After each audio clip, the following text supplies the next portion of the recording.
अस्सलामु अलैकुम students, I am Hamza Mushtaq.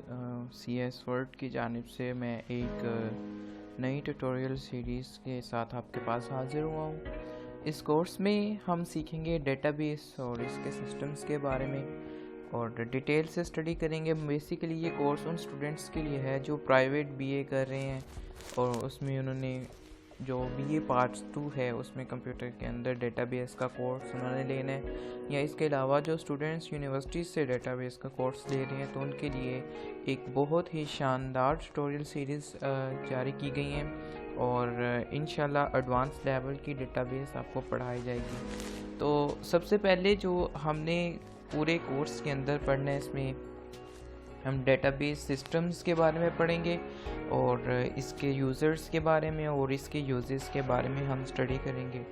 तो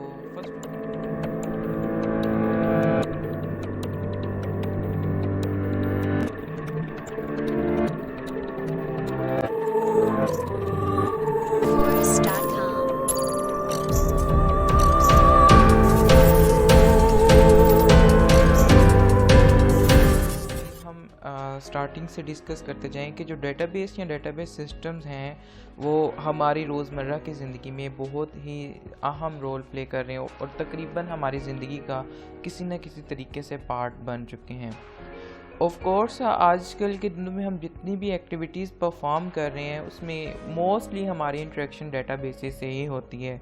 फॉर एग्ज़ाम्पल, अगर आप बैंक में पैसे डिपॉजिट करवाने के लिए जाते हैं या फिर वहाँ से जो फंड्स हैं वो अपने ड्रा करवाने हैं, इसके अलावा अपने होटल्स में या फिर एयरलाइन रिजर्वेशन सिस्टम्स को देखा जाए तो यहाँ पे हमें एक कंप्यूटराइज्ड सिस्टम को लेके चलना पड़ता है। तो इसके अलावा अगर हम इंटरनेट की बात करें तो इंटरनेट पे जो हम वेबसाइट्स वगैरह से डाटा लेते हैं या फिर वहाँ पे डाटा स्टोर करते हैं तो मोस्टली वहाँ पे किसी न किसी तरीके से हमारा सिस्टम जो है वो डेटाबेसेस से ही इंटरेक्ट कर रहा है। ठीक है, इसमें हमारे पास एक सिंपल सी एग्जांपल है कि आप traditional database application sometimes use कर रहे हैं, लेकिन मोस्टली अब हम मल्टीमीडिया डेटाबेसेस की तरफ मूव कर गए हैं जिसमें हम ग्राफ्स या मैप्स वगैरह को यूज़ करके अपने काम वगैरह करते हैं और इसके अलावा इंफॉर्मेशन वहाँ से निकालते हैं। तो मोस्टली देखा जाए तो इन्वॉल्व हो चुकी हैं डेटाबेसेस और डेटाबेस सिस्टम्स हमारे पूरे के पूरे एनवायरनमेंट में और लाइफ के अंदर। तो इस पूरे कोर्स में हम डेटाबेसेस को और उनके यूजेस को डिस्कस करेंगे और इसके अलावा कुछ हम एडवांस टेक्निक्स यानी कि डेटाबेसेस डेवलपमेंट की तरफ भी जाएंगे, किस तरह से हम डेटाबेसेस को डेवलप करते हैं। तो सबसे पहले जो हम चीज़ देखेंगे वो है डेटाबेस। तो मैं नेक्स्ट स्लाइड पे मूव कर रहा हूँ।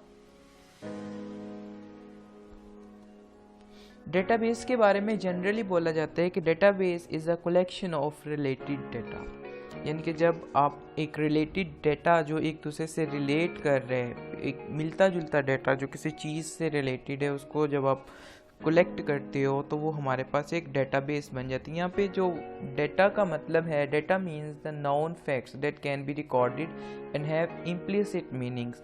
इन शॉर्ट कि हम एक डेटा हमारे पास एक ऐसी एंटिटी या एक ऐसी चीज़ है जो हम कलेक्ट करते हैं। जैसे मैं फॉर एग्जांपल अगर कुछ नाम बोलूँ जैसे lady finger, brinjal, radish, tomato, तो ये किन चीज़ों के नाम हैं? फ़ौरन से मैंने एक्सप्लेन नहीं किया लेकिन आपको फ़ौरन से पता चल गया दीज आर वेजिटेबल्स। तो डेटा हमारे पास कुछ ऐसे ही मीनिंग्स रखता है कि हमें उसके बारे में एक्सप्लेन नहीं किया जाता, चीज़ों के बारे में बताया नहीं जाता। ये कुछ ऐसे हक़ाइक़ होते हैं जिनको देखते ही हमें समझ में आ जाती है या उनकी प्रॉपर्टीज़ को देख के हमें वो चीज़ें समझ में आ जाती हैं। तो ये ऐसे फैक्ट्स को रिकॉर्ड करने हैं जो जैसे हमारे पास जो इम्प्लिसिट मीनिंग्स रखते हैं, अपने अंदर खुद अपनी डेफिनेशन रखते हो, जो खुद को खुद डिस्क्राइब कर सकते हो। कंसीडर कि हमारे पास एड्रेस, नेम, टेलीफोन और हैं कुछ लोगों के जिनको आप जानते हो और उनका नाम और उनका डाटा जो है आपने किसी नोटबुक में लिखा हुआ है या उनको अपने हार्ड डिस्क में स्टोर किया है, या इसके अलावा आपने उनका डाटा अपने मोबाइल में या कोई सॉफ्टवेयर यानी कि माइक्रोसॉफ्ट एक्सेस या माइक्रोसॉफ्ट वर्ड के अंदर रखा हुआ है। तो ये सारा डाटा इसके इम्प्लिसिट मीनिंग्स हैं। आप जब भी उस फोल्डर को, उस फाइल को या उस रजिस्टर को या उस पेज को ओपन करोगे तो तो आपको फ़ौरन से पता चल जाएगा ये फ़लाँ बंदे का डाटा है, ये फ़लाँ बंदा, जैसे खाता सिस्टम हो गया, बंदे का उधार रिकॉर्ड किया हुआ है, तो आपको पता चल जाएगा ये फ़लाँ का नाम है, तो नीचे उसके बारे में डाटा स्टोर किया हुआ है। ठीक है जी। तो यहाँ से हमें पता चलता है कि डेटाबेस के बारे में जो बात की जाती है वो कलेक्शन ऑफ रिलेटेड डाटा है, लेकिन ये डेफिनेशन बड़ी जनरल सी है, आम सी डेफिनेशन है। ये डेफिनेशन एक डेटाबेस की डेफिनेशन पे पूरा नहीं उतरती है। मोस्टली जो यूँ कहते हैं कि कलेक्शन ऑफ रिलेटेड डाटा, तो अगर इस एग्जांपल को लेकर चला जाए तो फिर मैं कहूँगा कि जो आप एक फ़ाइल लिख रहे हो या एक मजमून या एक ऐसे लिख रहे हो, तो उसमें हर करेक्टर जो है आपके ऐसे से रिलेटेड है, तो इट्स मीन्स कि वो भी हमारे लिए क्या है, एक डेटाबेस है। तो इट्स मीन्स कि ये डेटाबेस की डेफिनेशन डिस्क्राइब नहीं कम्प्लीटली कर रही है। ठीक है जी। तो इस वजह से इसकी डेफिनेशन को ज़रा डिटेल से डिस्कस करते हैं। मैं अगेन एक्सप्लेन कर दूं कि अगर हम कलेक्शन ऑफ रिलेटेड डाटा को लेकर चलेंगे तो वो डेटाबेस नहीं बनेगी, और इसके लिए मैंने आपको ये दलील दी है कि जैसे हम एक ऐसे लिख रहे हैं या कोई फ़ाइल है और उस फाइल के अंदर हम वर्ड्स लिख रहे हैं, तो that is a collection of words, तो इट्स मीन्स कि वो रिलेटेड डाटा, तो वो डेटाबेस है नहीं, दिस इज़ रॉन्ग। ठीक है।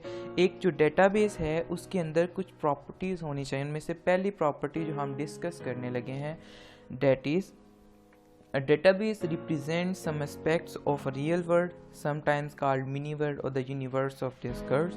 Changes in mini world are reflected in database। कि जो database होती है वो real world objects को represent कर रही है। जैसे कार एक रियल वर्ल्ड ऑब्जेक्ट है, वो एग्जिस्ट कर रहा है इस वर्ल्ड के अंदर, तो हम कहेंगे कि that is a real world object. इसके अलावा कोई स्टूडेंट है, कोई एम्प्लॉय है, तो ये सारी चीज़ें हैं जो रिलेटेड वर्ल्ड से बिलोंग कर रही हैं, जो हमारी इस यूनिवर्स से बिलोंग कर रही हैं, एग्जिस्ट कर रही हैं उसमें।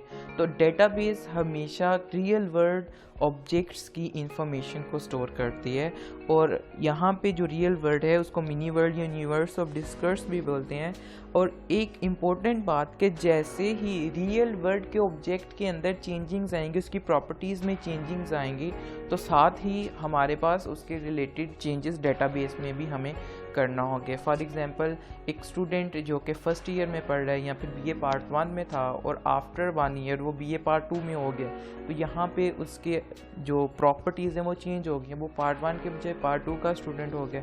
तो यहाँ पे हम कहेंगे कि ये लाइन बिल्कुल ठीक है कि जो अगर रियल वर्ल्ड में किसी ऑब्जेक्ट के अंदर चेंजिंग्स आती हैं तो डेटाबेस में भी उसके साथ साथ चेंजिंग्स आती हैं। इट्स मीन्स कि डेटाबेस को मेंटेन किया जा रहा है, वक्त के साथ साथ उसे अपडेट किया जा रहा है। और उसके बाद जो डेटाबेस है represents a logically coherent collection of data.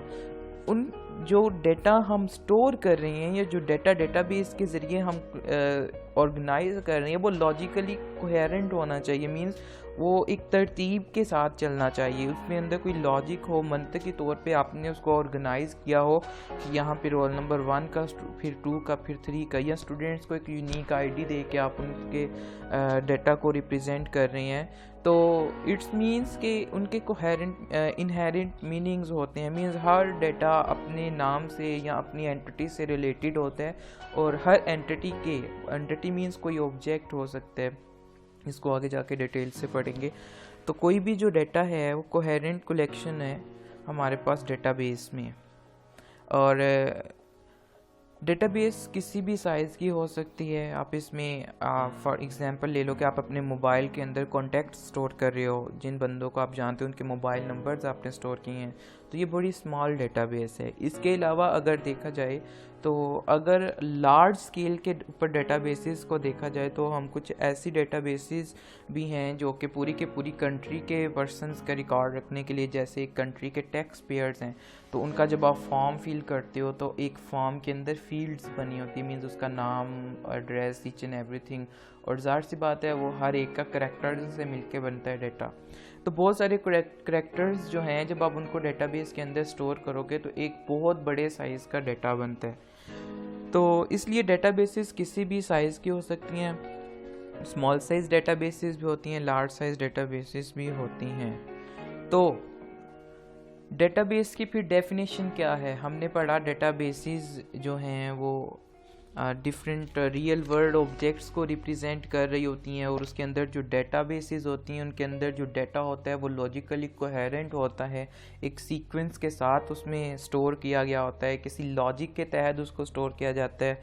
तो डेटाबेस की डेफिनेशन है, a database is an organized collection of related data that is stored in an efficient and compact manners.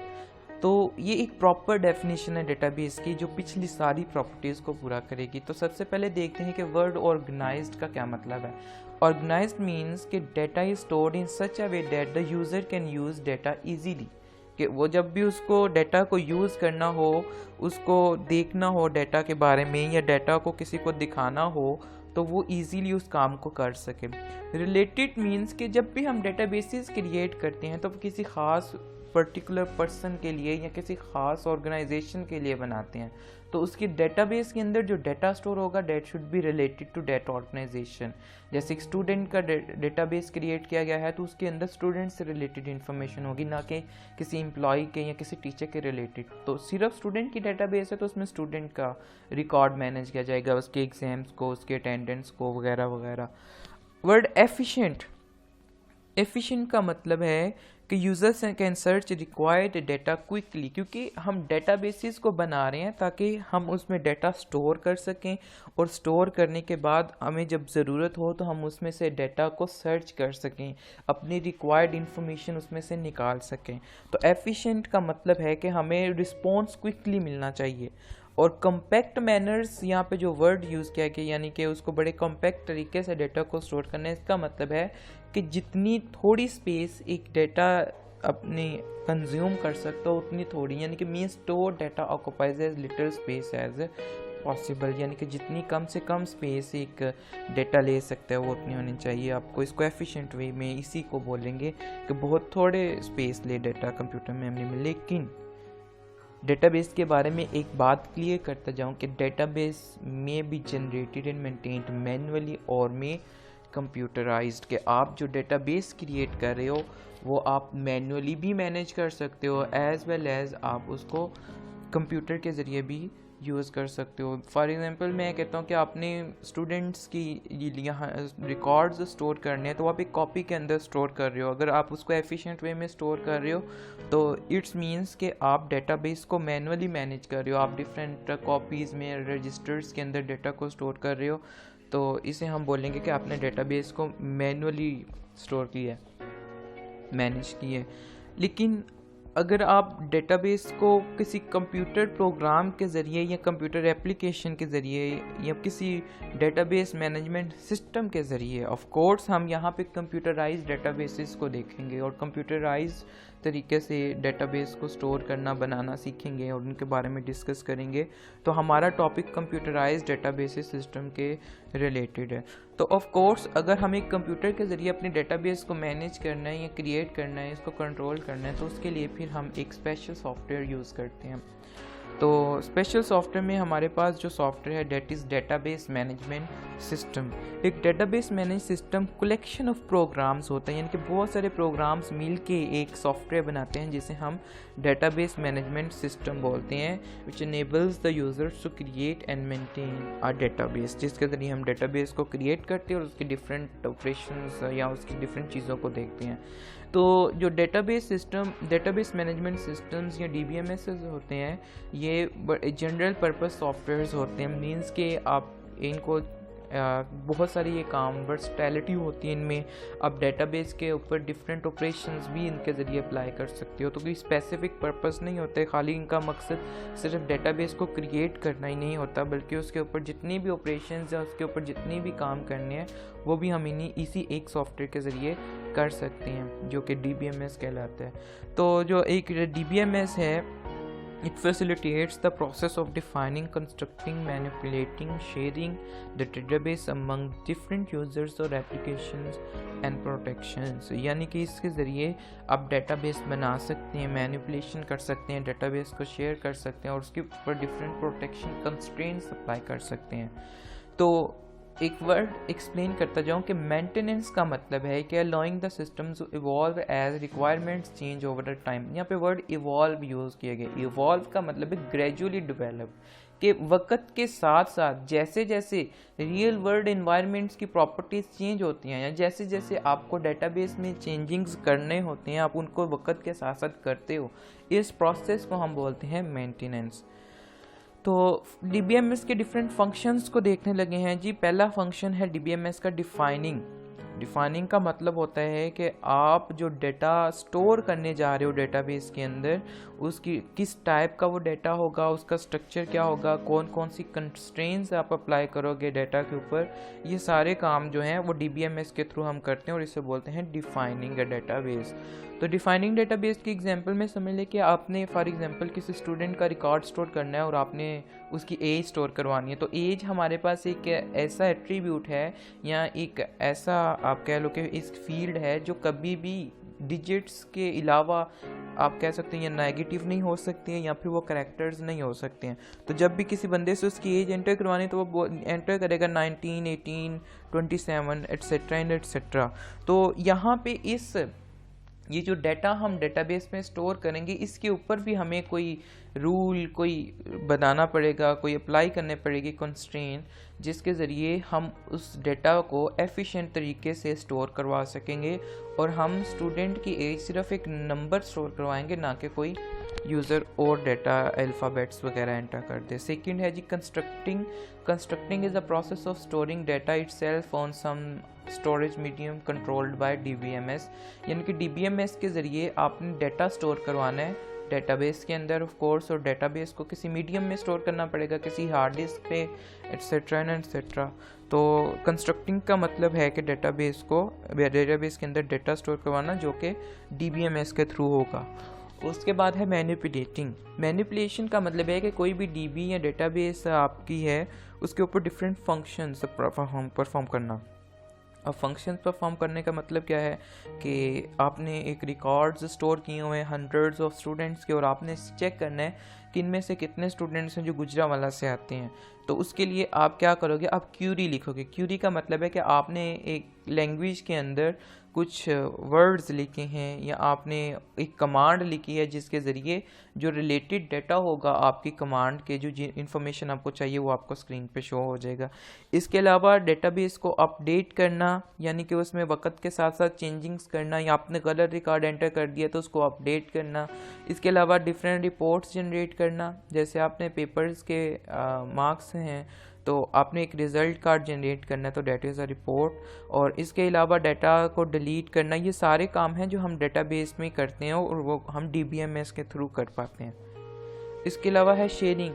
तो डेटाबेस को शेयर करने का मतलब है कि मल्टीपल यूज़र्स डेटाबेस को यूज़ कर सकें या उसको मल्टीपल प्रोग्राम्स के ज़रिए कंकरेंटली एक्सेस कर सकें। Means at a time multiple users उसके ऊपर काम कर सकें। जैसे हम देखते हैं कि अगर आपने अपना रिज़ल्ट्स चेक करने हैं तो आप किसी बोर्ड की वेबसाइट पे जाते हो तो वहाँ से आप अपना सिर्फ रोल नंबर डालते हो और वो आपको पूरी की पूरी रिपोर्ट आपका रिज़ल्ट काट देते। तो multiple user at a time उस डेटाबेस से इंटरेक्ट कर रहे होते हैं। तो ये शेयरिंग हमारे लिए DBMS फैसिलिटी प्रोवाइड करते हैं। इसके अलावा प्रोटेक्शन की फैसिलिटी DBMS प्रोवाइड करते हैं।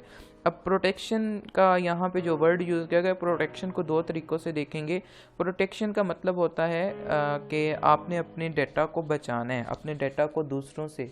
अब दूसरों से बचाने का मतलब क्या है कि अगर कोई बंदा आता है आपकी हार्ड डिस्क चोरी करके ले लेते हैं, इट्स मीन आपका डाटा जो है वो पूरे का पूरा डेटाबेस गई है, आपका सिस्टम जो है वो चोरी हो गया सारे का सारा। तो ऐसी जो प्रोटेक्शन DBMS प्रोवाइड करता है सिस्टम प्रोटेक्शन बोलते हैं, हार्डवेयर या सॉफ्टवेयर, जिन दोनों को प्रोटेक्ट करना सिस्टम प्रोटेक्शन में आता है।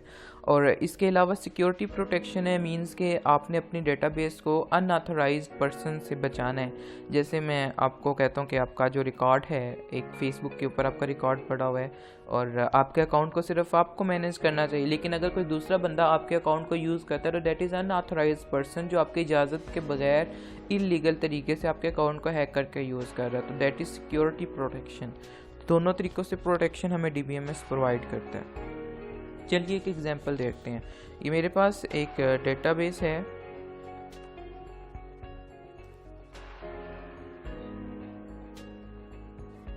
यहाँ पे एक डेटाबेस की एग्जांपल मैंने आपको बताई है। डेटाबेस के अंदर मोस्टली जो रिकॉर्ड्स हमारे स्टोर होते हैं और डेटा स्टोर होता है वो टेबल्स की फॉर्म में स्टोर होता है।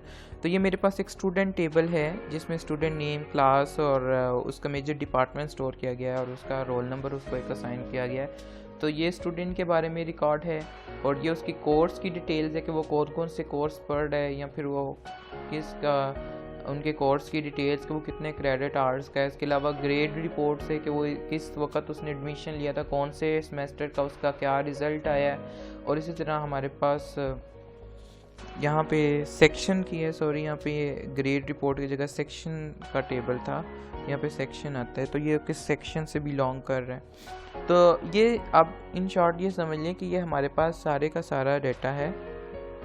तो ये जो डाटा हमने इस टेबल्स की फॉर्म में स्टोर किया गया है, तो ये सारा डाटा एक दूसरे से रिलेट कर रहा है और एफिशिएंट तरीके से स्टोर किया गया है। जैसे यहाँ पे स्टूडेंट्स हैं तो स्टूडेंट्स ये सेक्शन वाला टेबल है, सॉरी ये यहाँ पे section ID, course number, instructor, semester. तो ये स्टूडेंट से रिलेटेड इन्फॉर्मेशन यहाँ भी पड़ी हुई है ग्रेड्स के अंदर। और यहाँ पे स्टूडेंट कौन कौन से जो है वो ग्रेड्स हैं उसके, वो यहाँ पे उसके बारे में इंफॉर्मेशन पड़ी है। और जो कोर्सेज स्टूडेंट ले रहा है उन कोर्सेज की डिटेल यहाँ पे। तो यहाँ पे देखिए हर चीज़ को ऑर्गेनाइज्ड तरीके से स्टोर किया गया है। तो इस सारे प्रोसेस को हम बोलेंगे कि ये हमारे पास पूरा सिस्टम मिलके एक डेटाबेस बना रहा है, जिसको हमने डेटाबेस मैनेजमेंट सिस्टम के ज़रिए बनाया है, एक सॉफ्टवेयर के ज़रिए बनाया है। तो आज के लिए बस इतना ही। हमने आज के लेक्चर में डेटाबेस के बारे में पढ़ा है और डीबीएमएस के बारे में पढ़ा है। होप सो आपको क्लियर हो गया होगा कि डेटाबेस क्या होती है और डीबीएमएस क्या होता है। तो नेक्स्ट लेक्चर्स में इंशाल्लाह दोबारा मिलती हैं। चैनल को लाइक और वीडियो को लाइक और चैनल को सब्सक्राइब करना मत भूलिएगा। और अगर किसी किस्म का कोई क्वेश्चन हो तो आप कमेंट सेक्शन में मेरे से डिस्कस कर सकते हो। Thank you and Allah.